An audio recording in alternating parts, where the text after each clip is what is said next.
Hello, everybody. I'm Skip Elsheimer. Welcome to the AV Geeks Lunchtime Streaming Show. We are coming from the archive because I am still mopping. That's what I'm doing, sweeping and mopping. That's sometimes what you have to do at a film archive is clean up dust and debris before we start bringing equipment back in. So that is and somebody keeps backing up outside. So that's what's happening out there. So thanks to you that came to the show last night. I hope that you enjoyed it. We showed some great stuff and some stuff I've shown on here, but at least one film I have not shown on here that I might show at some point. Anyways, let's learn about some adaptation of plants.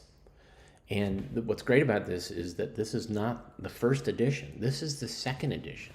They figured out that the first edition was missing some important information, and they felt like they had to remake it. So here it is.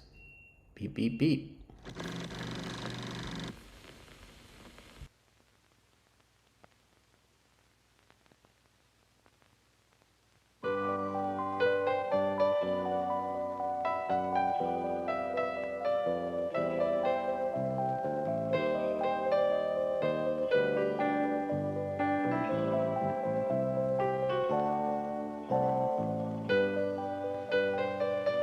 There are many different kinds of green plants, different in size and shape and in several other ways.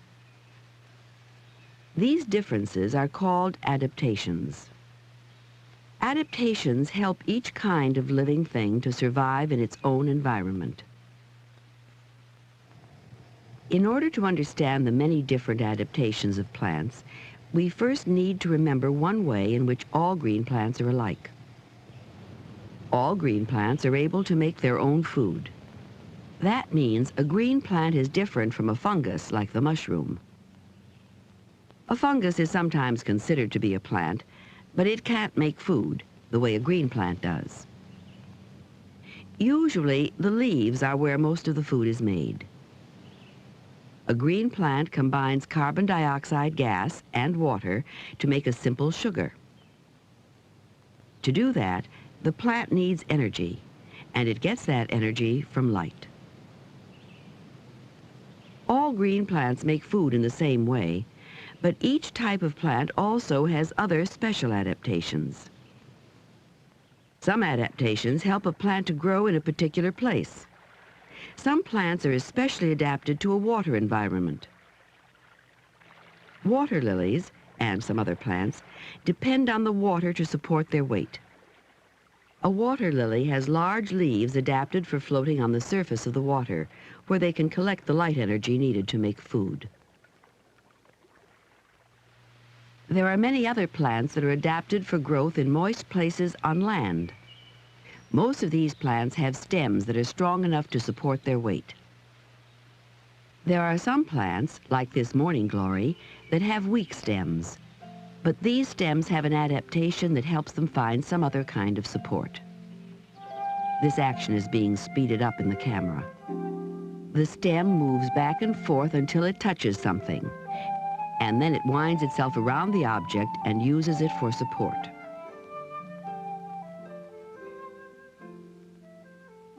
Because each kind of plant has its own special adaptations, it's possible for many different plants to grow in the same surroundings.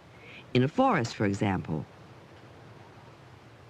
A tall tree has a large stem, or trunk, and so the leaves of these trees are raised high above the ground, where they can receive plenty of direct sunlight. Some plants are adapted for growth in the shade of the trees. These plants usually have larger, thinner leaves.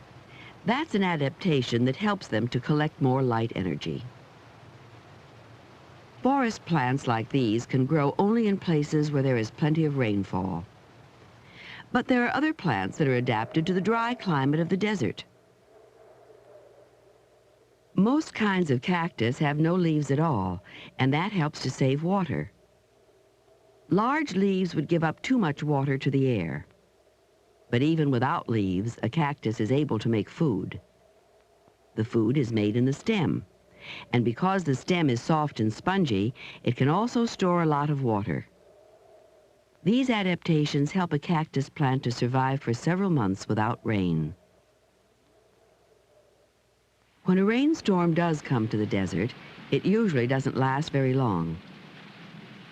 But a cactus has roots that spread out underground for a long way, even though they don't go very deep. That means the roots can soak up a lot of water in just a short time. So desert plants like the cactus are adapted to a very dry climate. In the temperate climate region, plants have special adaptations for survival in winter. During autumn, as the hours of daylight grow shorter, many trees form a waterproof seal at the base of each leaf. When that happens, the leaves change color and begin to fall. That's an adaptation that helps this kind of tree to stay alive in winter. Large leaves like this lose a lot of water to the air, and in winter, the tree will need to save all the water it can. Some trees, like this pine, have small, narrow leaves called needles, and these trees can stay green all year long. Because the needles are so narrow, they don't lose much water to the air. So trees like this are able to make food even during the winter. Some other plants, like the chrysanthemum, have a different adaptation for survival in winter. Parts of the plant, the parts above the ground, will freeze and die when cold weather comes. But the parts underneath the ground will usually stay alive and start to grow again in spring. So plants are adapted in various ways for survival through the winter. And gradually, the days become longer and warmer. Soon the trees will begin to produce new leaves. But in early spring, the leaves are too small to block the sunlight from the ground below. Some plants, like the May apple, are adapted to begin growing early in spring, when they can receive plenty of direct sunlight. As the days pass, the leaves of the trees grow larger, and they cast their shadows on the ground. Now, many other plants have appeared, plants adapted for growth without as much direct sunlight. We've seen several ways in which different plants are adapted for growth in a specific place and a specific climate. There are other kinds of adaptations that help to protect plants from animals, especially from insects. Without this protection, plant life could easily be destroyed entirely by plant-eating insects. Some plants, like the milkweed, produce chemicals that are poisonous to most animals. Only a few kinds of insects are able to feed safely on milkweed leaves. This monarch butterfly caterpillar has an adaptation that protects it from the poison. But most other animals avoid the milkweed plant, and so the plant is able to survive. Plants like cabbage also make a chemical that's poisonous to most insects. Of course, people can eat cabbage without getting sick. That's because we don't have the same body chemistry as an insect. A cactus plant has another kind of adaptation for protection. Its sharp spines help to prevent most animals from eating the cactus. Some other plants, like roses, have thorns that help to protect the plant from animals. The mimosa plant has thorns, and it also has another adaptation for protection. Watch what happens when something touches a leaf. This adaptation helps to bring the leaves closer to the thorns. Any animal that tried to eat the leaf would run into the thorns. Grass plants provide food for many animals, but usually those animals don't do any permanent harm to the grass plant. That's because grass has an adaptation that helps to keep the most important parts from being destroyed. The growing part of a grass blade is down very close to the ground, where it won't be eaten by most grazing animals. So even though most of the grass blade is eaten, the growing part is protected, and it can replace the parts that are lost. So some adaptations help to prevent plants from being destroyed by animals. There are other adaptations that help plants to reproduce themselves. We're watching the seed of a pine tree beginning to grow, with the action speeded up in the camera. Most plants grow from seeds. That's a form of sexual reproduction. The reproductive parts of a pine tree are in the cones that hang from the branches. There are two kinds of cones. These cones are male, and they produce pollen, which contains the male sex cell. The pollen is a loose powder that can be carried by the wind to the female pine cones. When that happens, the female cones produce seeds.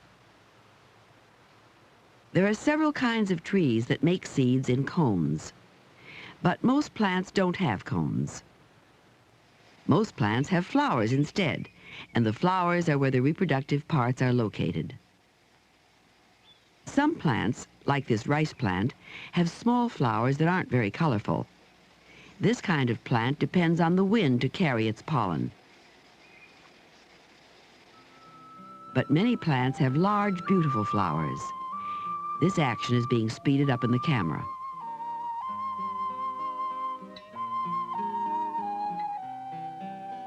The color and shape of the flower are important adaptations that help the plant to reproduce itself.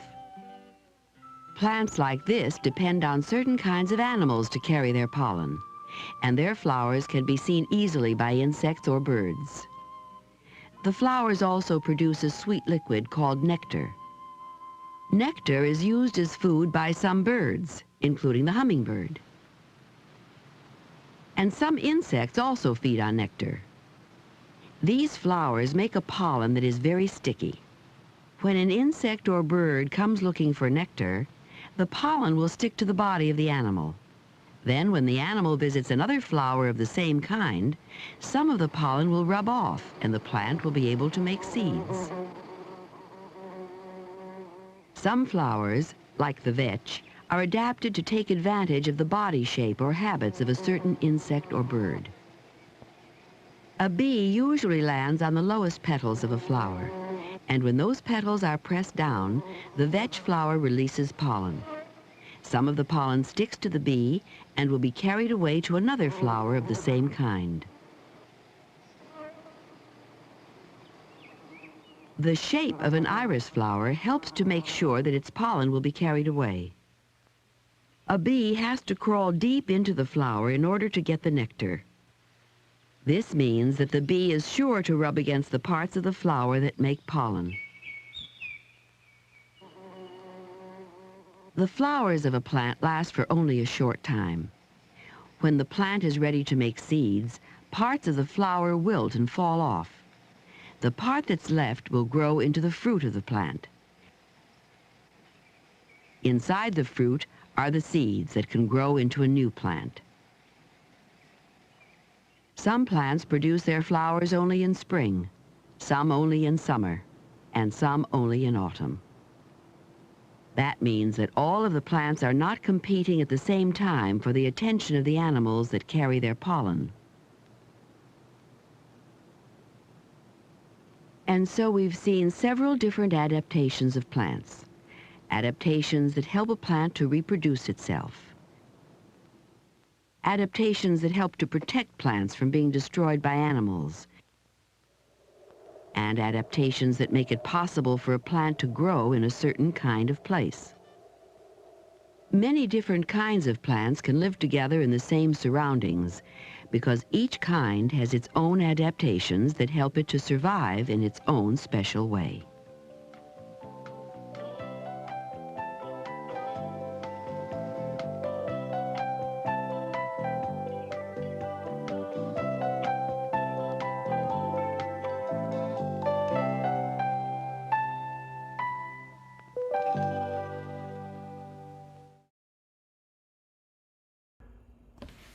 Thanks, Cornet.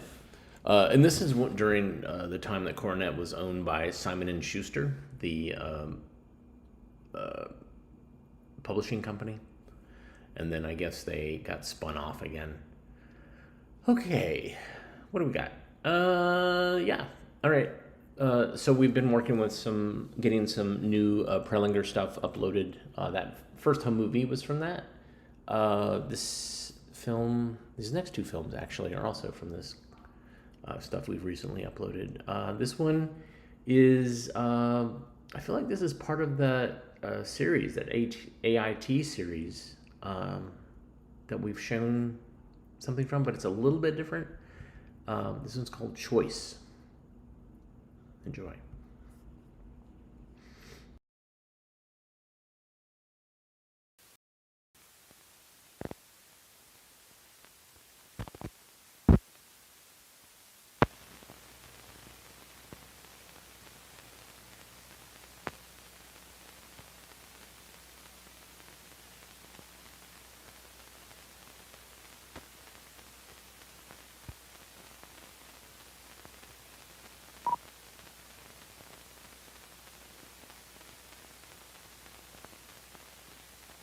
What happens when you make a choice?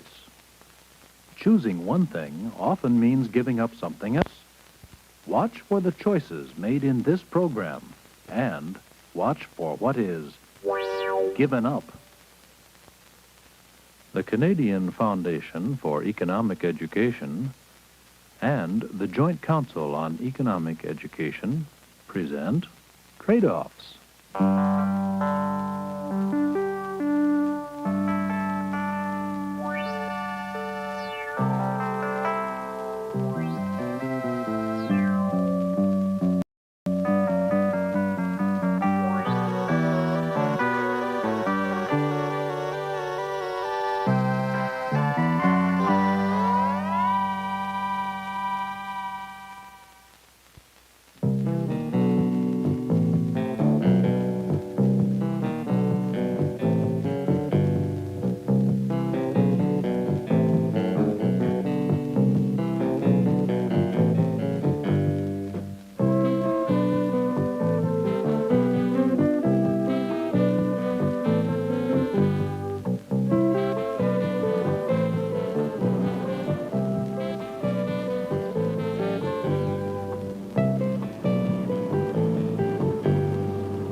Stupid, stupid, stupid.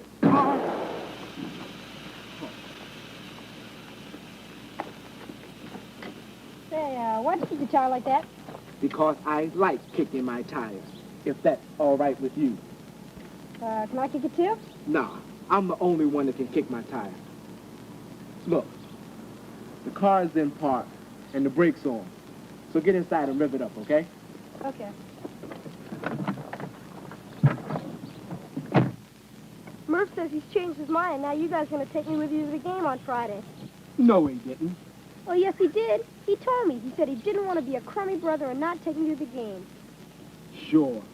Come on, Rick. Why can't I go with these guys? I'm not going to do anything. My favorite player's pitching. Because I told you. Because why? Because there's not enough room in the car. The car only fits 2 people. Now look, when I wave my hand, you rev it up, okay? Okay.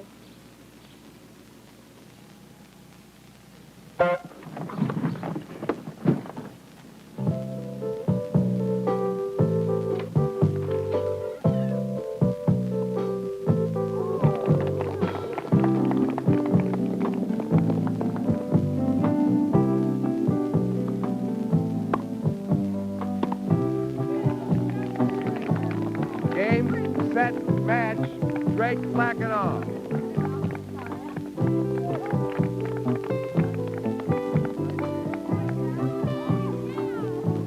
Some trophies, aren't they? They're terrific. Hey, kids, come on in. Listen, I want to thank all of you. You did a great job this week. Hot weather and all, you really hustled.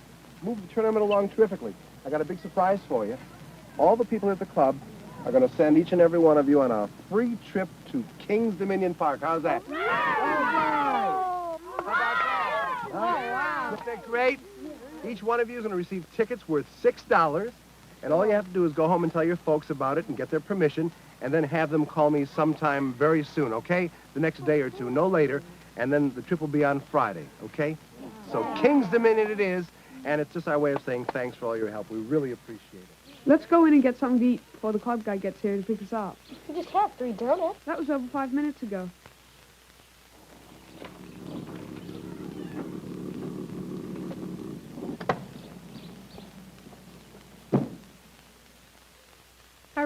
thought you were going to the game this afternoon. I am, little brother, and this is your lucky day, 'cause you can go, too. I thought you were going with Murph. Murph has to work, so you can go along and see your favorite picture after all. Hello, man. Don't you ever stop eating? Only when I sleep. Let's go, Gordon. What am I going to do? Here, have a donut. What's the trouble? Well, we're supposed to go to King's Dominion today. All the kids who worked at the tennis tournament are going. That's tough. What stuff? Remember I wanted to go to the game today, but Murph and Rick wouldn't take me? Well, now Murph has to work, and Rick says he'll take me. But if you go to the game, you're going to have to give up going to the amusement park. Maybe I can do both some way. King's Dominion's a long way from here. You don't have time. But if I go to King's Dominion, I'm going to miss the game. Well, what are you going to do? Come on, let's go. We've got donuts in here, Harold. Here they are, Harold. Come on, Gordon.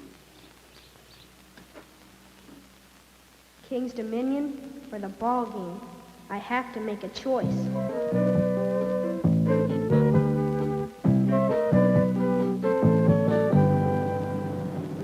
Here we go. We're here. Okay? Okay, let me get you the tickets here. Wait for me. I've got the tickets. Okay, everybody gets $6 worth of tickets, right? You can only spend tickets once you get inside the park. For food, too? Yes, Harold, for food. Now listen, if you brought any of your own money that you want to spend... Loretta, if you have any of your own money that you want to spend for extra things, you come back out to the main ticket booth and you purchase your tickets. Okay, they're 20 cents a piece, got it? Listen, I'll meet you back here at 7 o'clock. Then we're going to take our group picture for the club newsletter. All right? I think it's a good idea that the people that paid for this trip see what a terrific time you had, okay? Yeah. All right. Have a good time. Come on, let's go. Wow. Wow.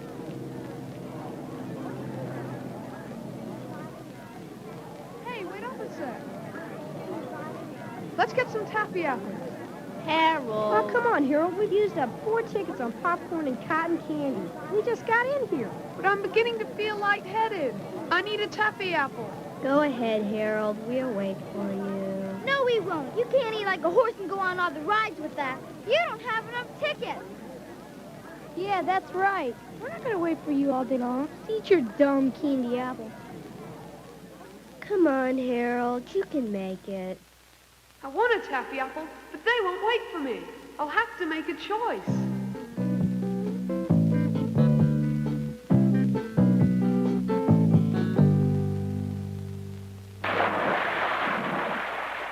Up and over, Skipper. How's that, ladies and gentlemen? Let's give them a big hand. And now, Skipper and Dolly want to meet one of you. My assistant will bring someone from the audience. Yes, you. Go ahead, Go on, Julia. go on. Don't be afraid, young lady. Skipper loves to meet people. Skipper's going to come out of the water. There he is. Don't be afraid. Shut that dude. You should take her Pat him picture. just I like am. you just How much film you got left? Only 1 shot. Don't you have any more film? I used it all, and they don't sell my kind here. If you take a picture of Julia, you won't have any more film left. With a picture of all the kids. A picture of Julie would be just as good. But Wendy said it'd be nice to have a picture of all the kids who went to King's Dominion. The act's almost over. Tell him to go back. Tell Skipper to go back in the water. Oh no, what should I do? I can't get any more film, and I only have 1 shot left. I'll have to make a choice.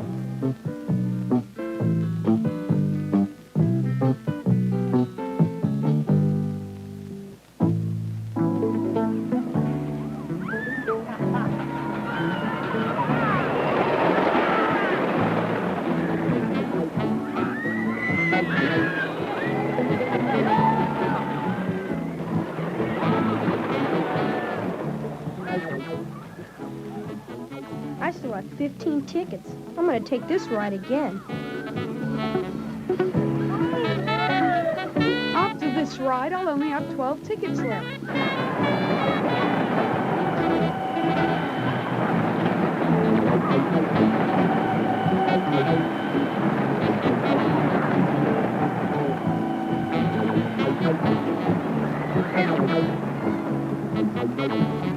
Gee, only 10 tickets left.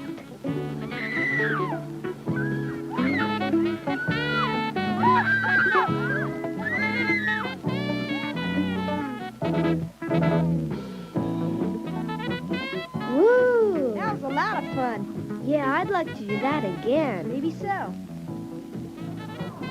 I've only got 6 tickets left. Me too. Yeah. Wish we could get some more tickets. It'd be real nice. I shouldn't have gone in to see the fat lady. That was 3 tickets. What'd she look like, anyway? Like she'd been pumped up with an air hose. Got any more money? Some. Then go buy some more tickets and we'll meet you at the water sled. But this is my allowance. I was going to use it to go see the movies. If you go to the movies, you won't be able to ride on the water sled. I could buy 1 ticket for 20 cents and still have enough money for the movies. The water sled costs 2 tickets. What are you going to do? I hate to spend my money, but I did want to ride the water sled. Come on, Sammy. We're wasting time. I can't go on the water sled and still have enough for the movies. I'll have to make a choice.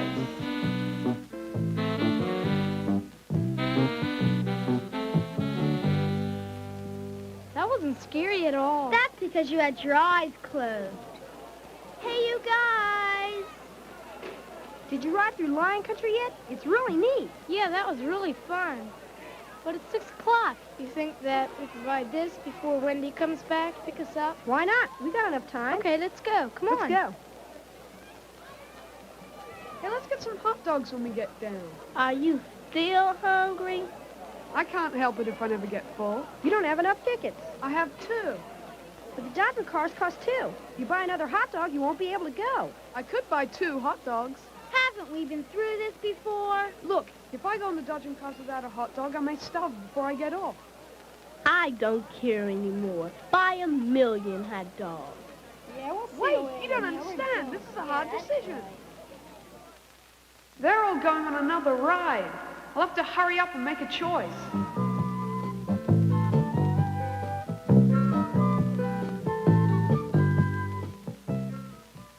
Gordon had to make a choice. Harold had to make a choice. Loretta had to make a choice. Why did they each have to make a choice?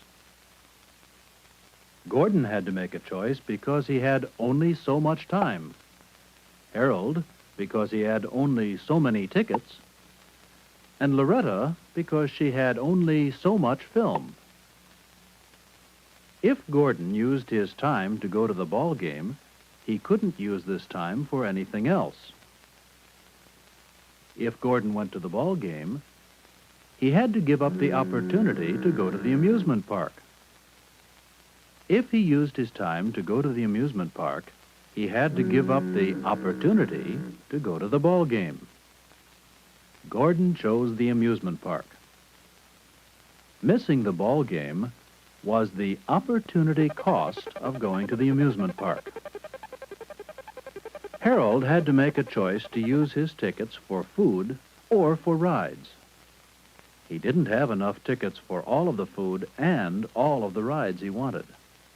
If he chose food, not taking the rides would have been his opportunity cost. If Harold chose the rides, what would have been his opportunity cost?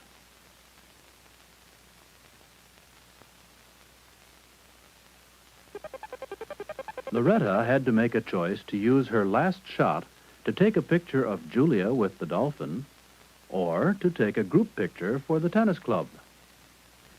If she chose a picture of Julia, not having a picture for the tennis club would have been her opportunity cost. If she chose to take a group picture for the tennis club, what would have been her opportunity cost?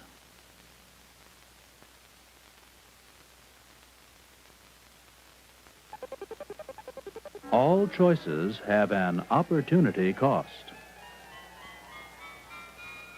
Remember, Sammy had to decide whether to use her allowance to go to the movies or buy more tickets for the water sled.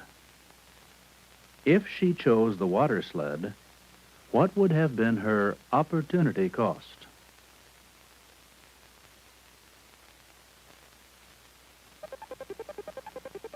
If she chose to go to the movies, what would have been her opportunity cost? Not all choices involve time, tickets, film, or money.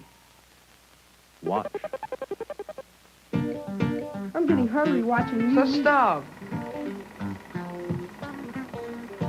Come on, Harold. Yeah. It's cheering time. What do you guys think they're building on our old ball field? Come on, Harold. Don't try to change the subject. Are you going to give us a donut or not? They're not donuts. And what are they? They're donut holes. I told you I gave up eating donuts.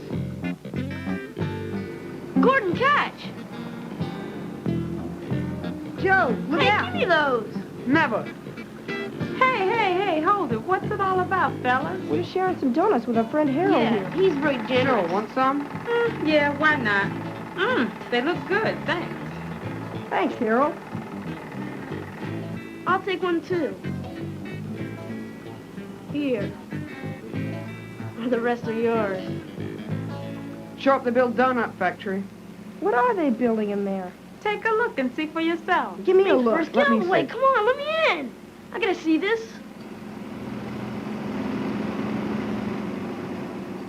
Hey, there's nothing built yet.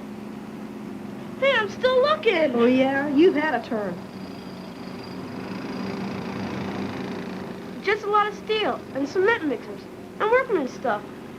Sure doesn't look like our ball field anymore. What is it? Let me look. It could be anything. Anything? No, not anything now. There's just so much land and steel and cement back there. Yeah, with all the stuff they got, they could build a lot of different things. I can't tell either. They haven't done enough to tell. I told you, you dummies. You just can't tell. There's just a lot of steel and cement mixers and things like that.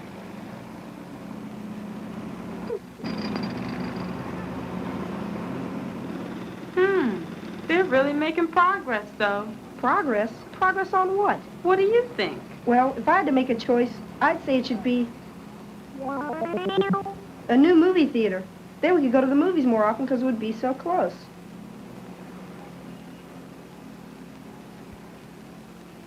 We hardly get to go at all now because we have to take a 50-cent bus trip across town. But then if it was a movie theater, it couldn't be a donut factory like Harold wanted. Or a gym like I'd like. But that's the way things work. There's not always enough land and materials to build all the things we'd like to see built. You can use it in a lot of ways, but you always end up having to choose which way. It's not easy. I don't think it's so hard. We need a new fire station. This neighborhood doesn't even have one. My friend's house burnt halfway down. The firemen had to come from so far away. They didn't get there fast enough. If we had our own fire station, it'd be safer.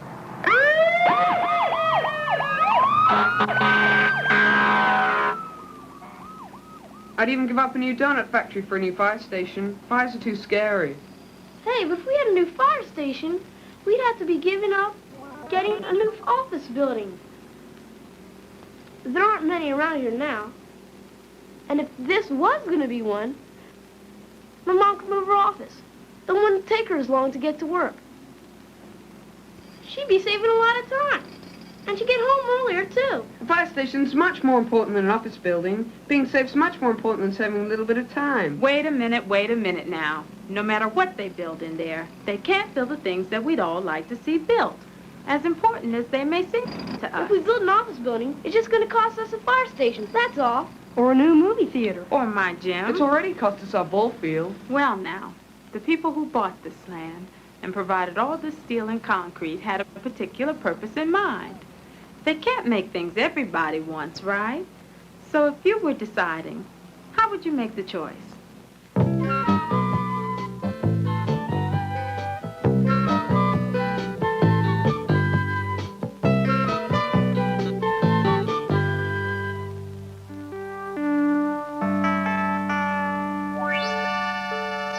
The content of trade-offs was developed entirely with funds from a consortium of 46 state and provincial education agencies. Other funds for trade-offs were provided by these foundations and corporations.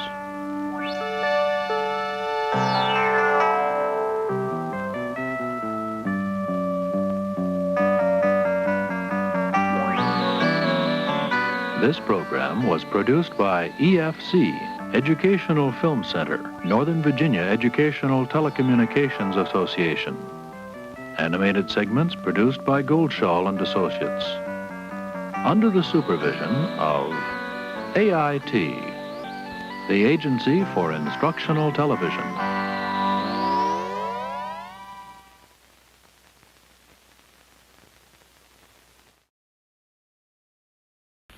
Oh, wow. King's Dominion. I think the last time we went there was 2 years before COVID.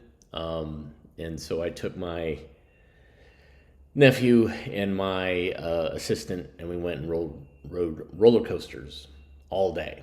I love roller coasters. And there is one particular roller coaster at King's Dominion that I love, which basically shoots you out of the cone of a volcano.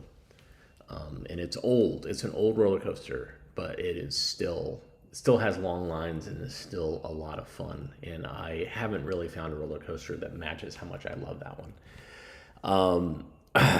But I haven't gone back. I have ridden roller coasters since at Dollywood last year, but at some point I'll go back.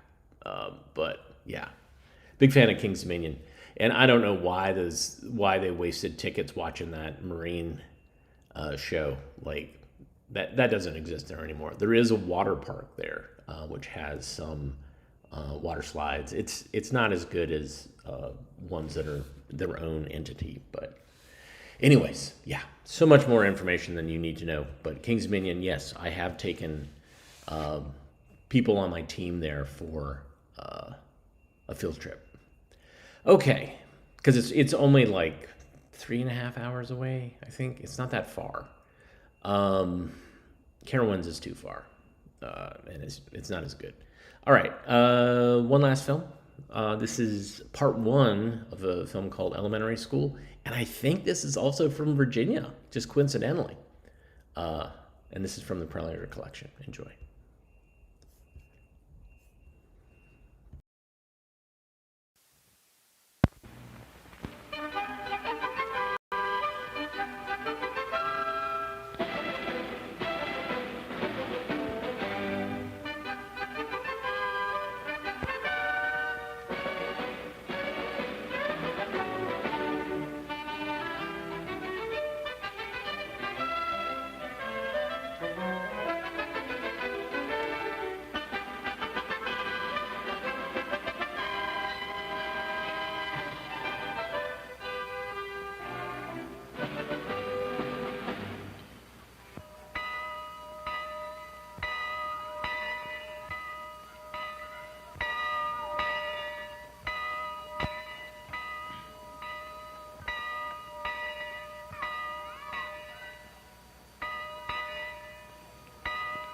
In rural area, village and city, children go to the elementary schools.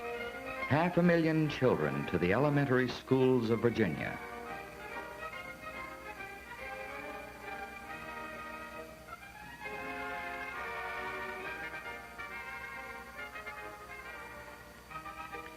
Each building is different. Each influences the type of program that is offered, and well-planned buildings with adequate equipment help create a good environment for learning.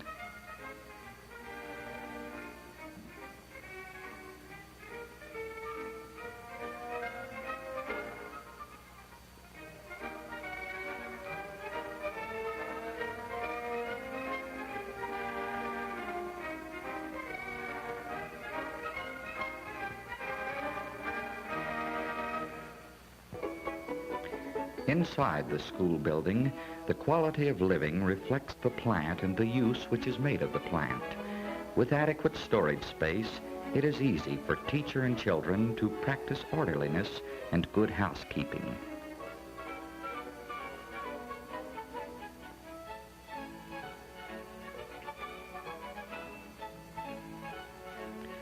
Note the provision for the storage and handling of heavy materials.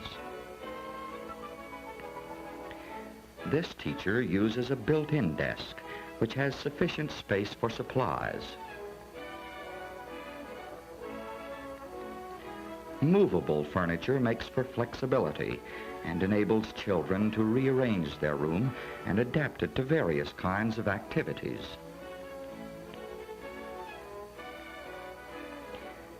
Gathering around a fireplace for a story hour creates a home-like atmosphere and gives little children a feeling of security.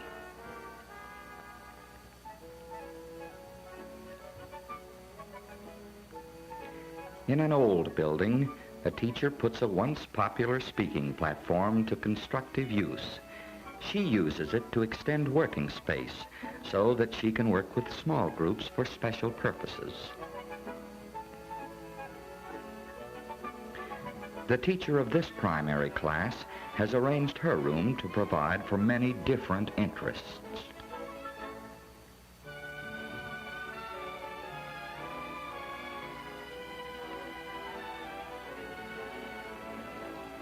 And here is a primary room which shows another arrangement for good living and learning.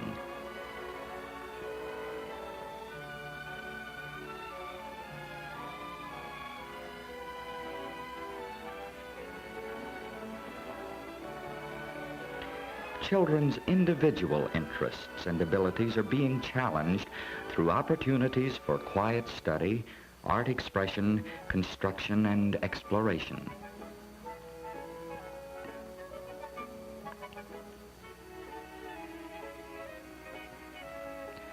The arrangement of this upper grade room is also flexible and provides a similar variety of activities.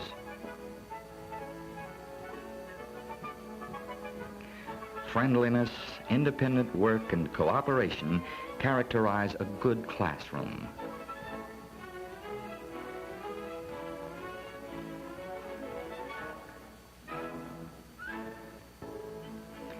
In the good school, teachers know their children as individuals. Teachers learn about children through working with them in the classroom and through participating in their play activities.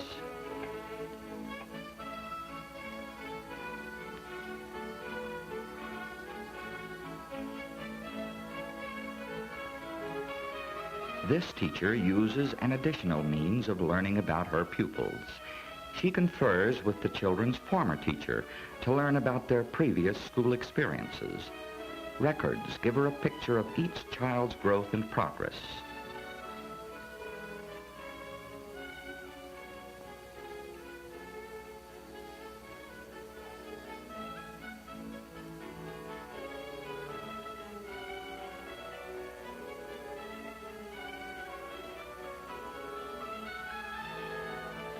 Home visits are important in building understanding between the classroom teacher and parents.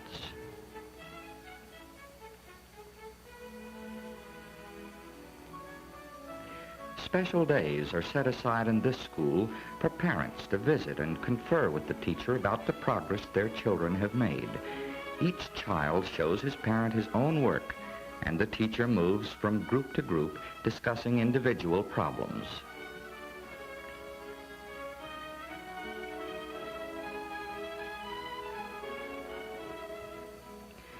Later, in a private conference, parent, teacher, and child review the progress made up to the present and decide on the next steps which should be emphasized for the particular child.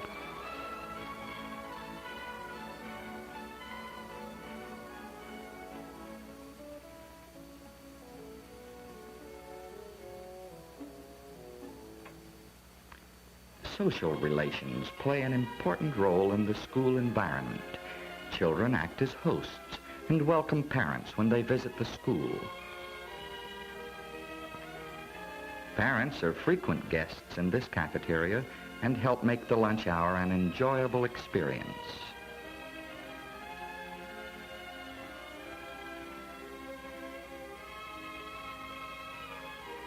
Parents also help with school activities.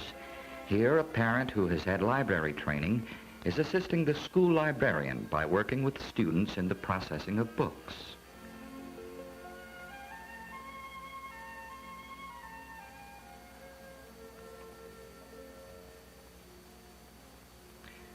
Parents go along when children take a field trip.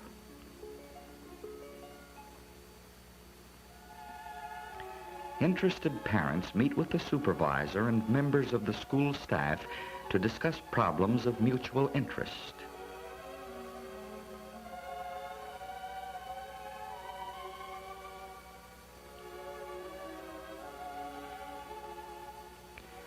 And in this school, the entire staff, instructional and non-instructional, plans together on problems that are of concern to all.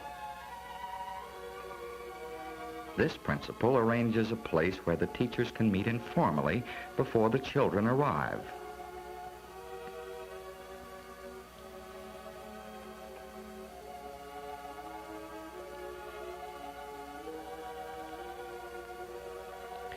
In some schools, a teacher with special abilities, such as the shop instructor, instructs other teachers so that they, in turn, can guide children in a greater variety of learning experiences. Facilities and time are provided for teachers to relax and get to know each other.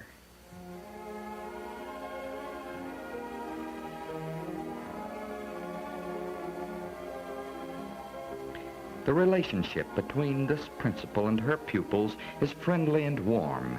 The principal's office is a pleasant place where children feel at ease. Good relationships among all persons in the school make for an environment that aids learning. Day in, day out, children go to the elementary schools. Each is an individual. Each must be helped to grow to intelligent adulthood. And the school environment contributes to this growth.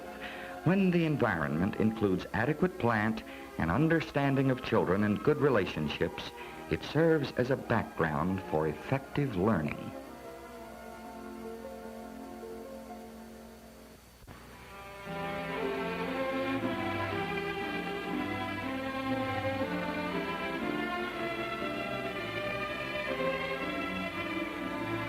In the good school, recognition is given to the close relationship between children's physical condition and their ability and desire to learn.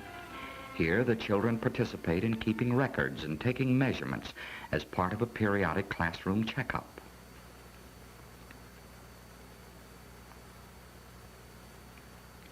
When physical defects are discovered, a definite procedure is carried out in the notification of parents and the follow-up of cases. The school, the home, and health personnel cooperate in planning for the health of the child. Testing the hearing of all pupils is another type of physical inspection. A classroom teacher who has been trained in the use of a group audiometer is administering one kind of screening test designed to reveal hearing loss. Write the numbers that you hear in the first column on your paper. Forward 2, 3, 2, forward 1, 8, 6, 5, 8.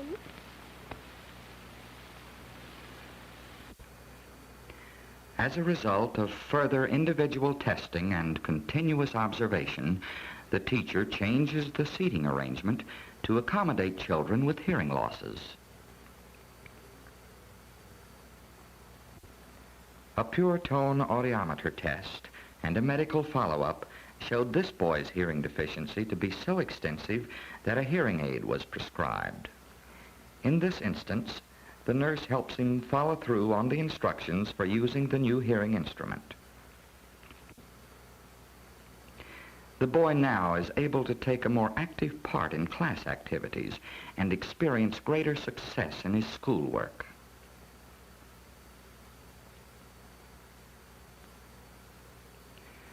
School is for all children. From every part of the city, children who are physically handicapped come to this school where special facilities and services are provided for them. A teacher, under medical supervision, continues the home physical conditioning program. The children are able to go on with their schooling and are getting the satisfaction that comes with physical independence.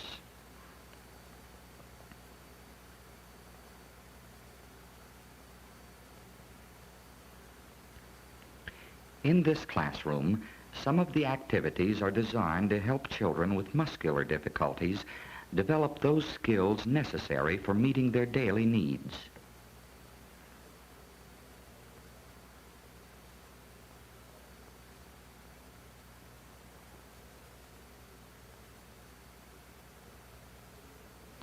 Life takes on tone and color for them as they gain a feeling of accomplishment.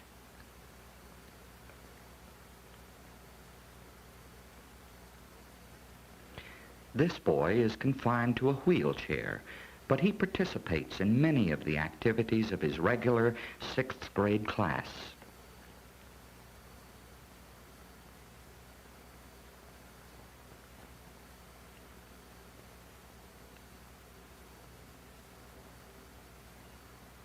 Handicapped children are encouraged to engage in those school activities approved by their physicians.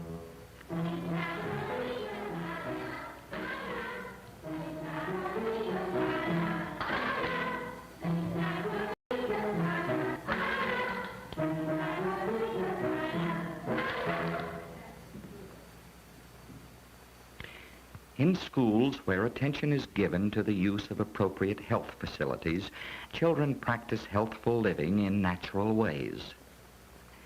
In this classroom, cleaning up after the completion of a job is an accepted procedure. With a fountain in the classroom, a child can get a drink of water whenever he needs to. A toilet opening off the classroom makes it easier to develop good health habits.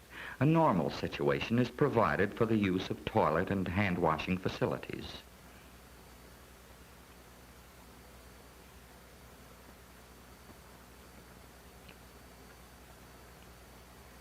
In a school that has no plumbing, a running water system has been improvised.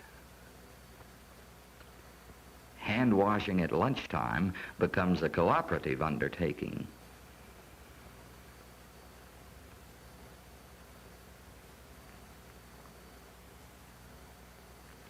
This school has a room where a sick child may lie down until he is able to return to his classroom or until arrangements can be made to take him home.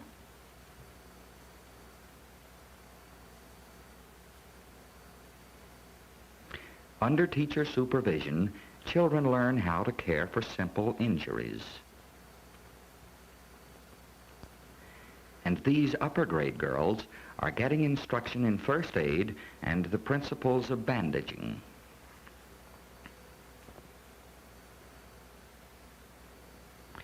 A variety of supervised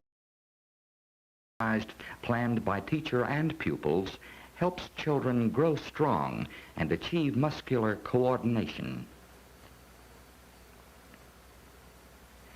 Individual exercises without equipment such as this develop efficient body mechanics.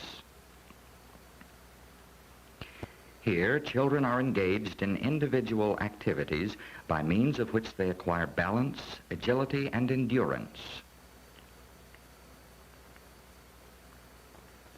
These upper grade boys are perfecting skills appropriate to their age level.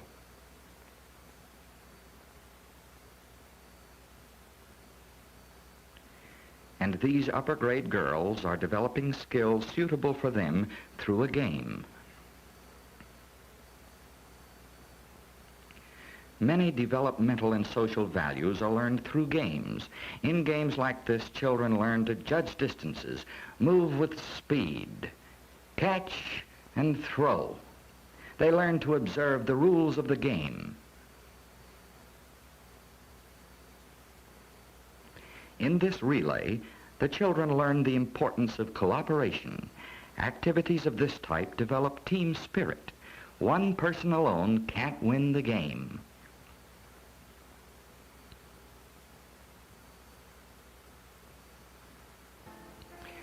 A feeling for rhythm can begin with such simple activities as swaying, hopping, and running.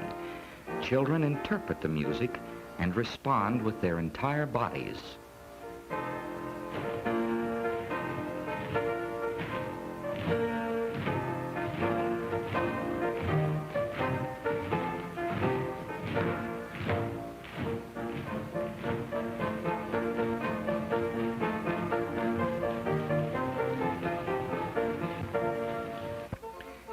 These children also are responding to rhythm, but in the form of a dance.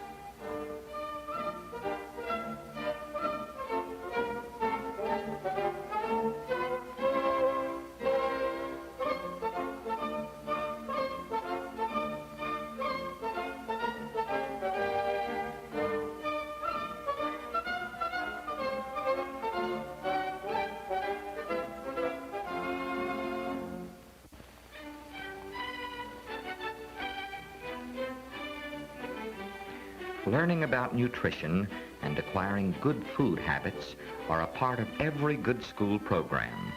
Here, children are analyzing foods for starch and protein. It is a part of a class study of food selection in relation to health.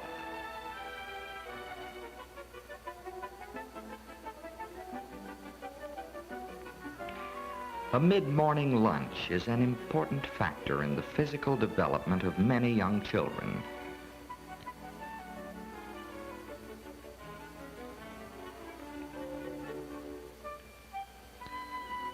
The children in charge of serving are sharing a responsibility of group living.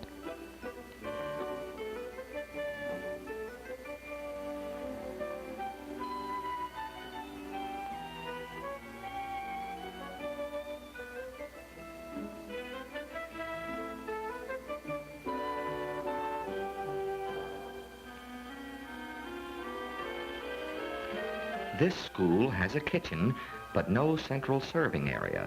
So lunch is prepared in the kitchen and brought to the individual classrooms.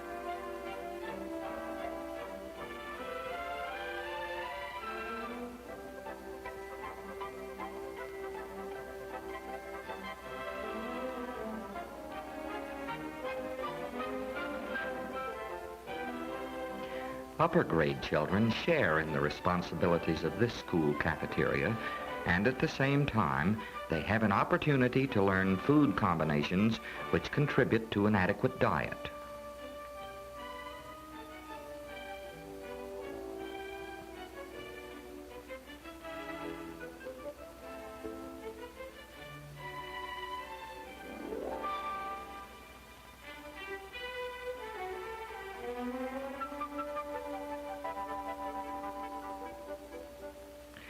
Lunch provides an opportunity to establish good eating habits and social courtesy.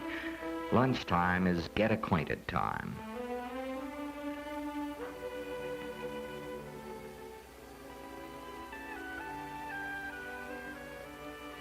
The attractiveness of the cafeteria plays an important role in determining behavior.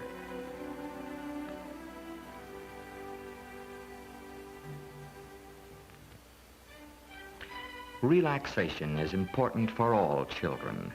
These youngsters relax after lunch by enjoying their story hour.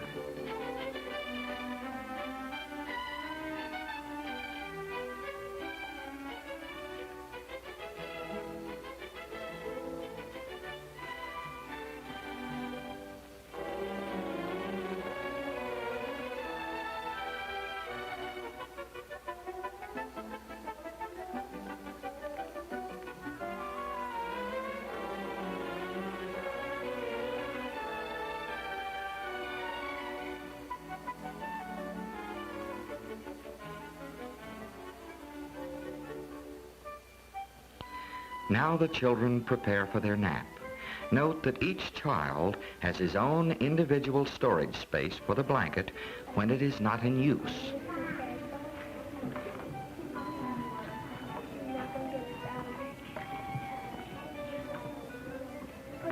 This floor is warm and is kept clean.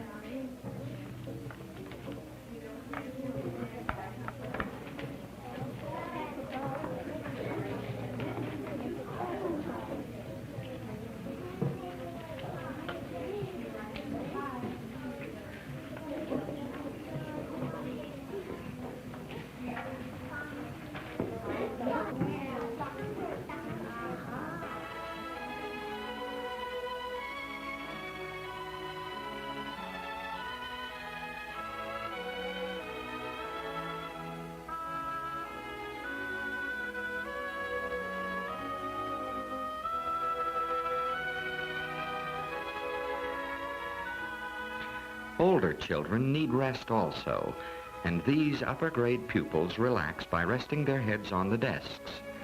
And where facilities permit, some schools have cots.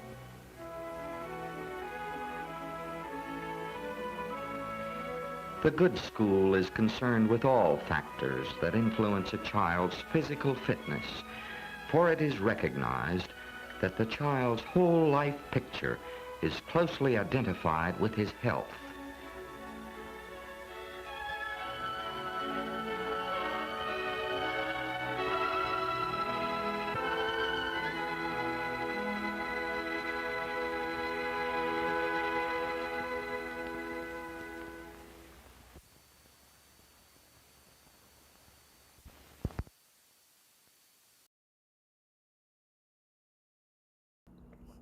I know that's from the 50s, but I don't know specifics beyond that. And I think somebody ID'd Roanoke, Virginia, which is in the mountains. It's western Virginia. And yes, incredibly segregated schools we saw there. And that was the way it was in Virginia, the way it was in North Carolina, and in Raleigh, I would say until probably the early 70s. Like, they'd really fought integration in this city. And there has been a long, you can see it in the city. Like, there's definitely areas that have been redlined. There are areas that were predominantly black. Like, there's a predominantly black library. Like, that was different than the main library, etc. So I think it's going to take a long time to get away from that. And there are unfortunately forces at work that try to reinforce that. So we're trying to deal with that. Raleigh is actually is being occupied right now by a bunch of thugs. And so it has been very frustrating and anxiety provoking. And it runs counter to every single film that I have in my collection that I have shown on this channel. So that's all I'm going to say about that. Anyways, thanks for joining us. If you happen to be in Raleigh, we are doing a screening at DHL Library tonight at 6:30, which is right off of Hillsborough Street in the Fishbowl, and we're showing films about finance. So join us. See us live. It's free. Yeah. And I will see you tomorrow. Everybody take care. Love you guys very much. And we will see you soon.